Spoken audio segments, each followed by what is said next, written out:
How's it going, everyone? I just wanted to talk about the peak of Leatherman. I think, after owning so many multi-tools, having the Surge and the Charge series was the peak of multi-tool for Leatherman. I don't think they're going to ever beat it, to me. Sure, they're going to make, ARC series, and I have the ARC here, Leatherman ARC. But I always come back to these. I just feel like this is kind of like a fidget toy with all the magnets. To me, this feels cheap, like the material and stuff, especially the flat screwdriver. It just feels cheap to me for some reason every time I use it. Especially, the movement here. You can move it up and down. I don't like that, to me. Sure, the Magna Cut blade is great. You got, one of the best material blades on the market. But I always come back to these two, especially the Crunch series too.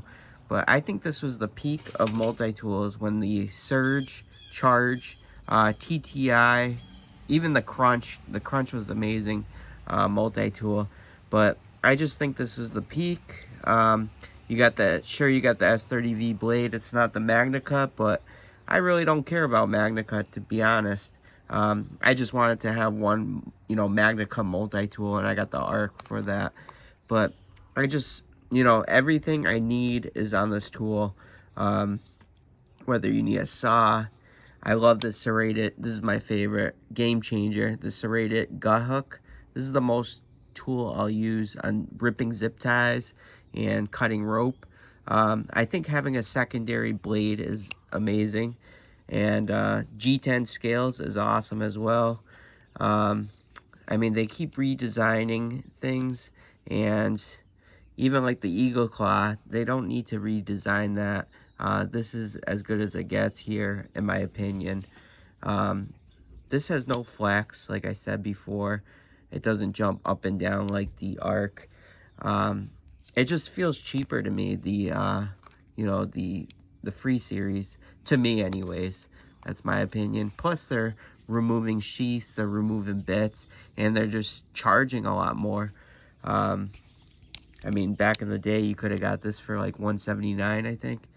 And then come to the Surge. I love the Surge. You got these big ass scissors. These are unbeatable scissors, these Leatherman Surge scissors. This is the Gen 1, the first gen. But even the 420HC blade, it's held up. I've been using it. I've used it a lot.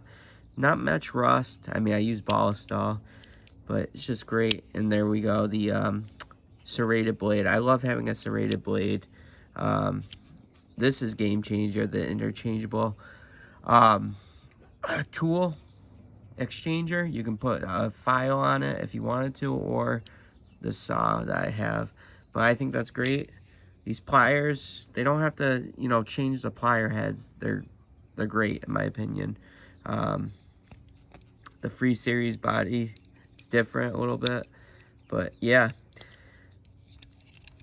But everything I've seen so far, I mean, of Leatherman recently, has not been game-changing to me. Especially, they're removing rulers and stuff like that. There's no rulers on here. I mean, they have this thing that says built with free technology. Who cares about that? These tools have rulers on it. That's all they have. For the price, it should have a ruler inscribed. Very simple to do. But these two were innovation, in my opinion. The Leatherman Wave Alpha, I don't think it's going to be that much of a game changer if you have even the Wave, the Charge, the Surge.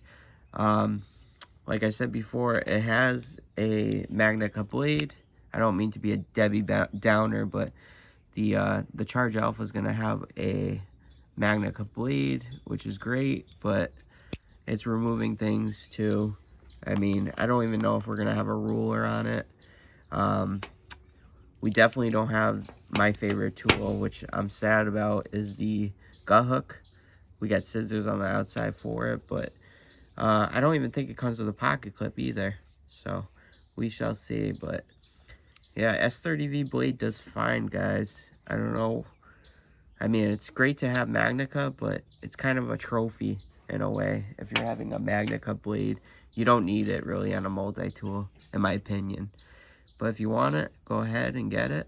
But I don't think the new ones will come with sheaths or bits like the Arc did for $249. They keep increasing price, and kind of less is more, kind of like Apple. And yeah, so I feel like if you had, you know, these were the tops. If you had these before, the Wave Alpha is not going to feel too incredible to me, especially the Charge series. If you had the Charge and you already have G10, the scales like I have, it's not going to be like a huge step up in my opinion. I mean, the scissors on the outside are great. That the, you know, the Leatherman Wave Alpha will have, but it's just not gonna, it's not gonna be, these are A tools, A plus tools in my opinion, but I'm thinking Leatherman Wave Alpha is gonna be a B plus. I even rated this like an 85, a B. So I don't think it's gonna be that much of a game changer in my opinion. We already have the best of the best. Let me know down below what you guys think. I should have brought the Crunch out. I love that tool. Not Mr. Crunch, but just the regular Crunch.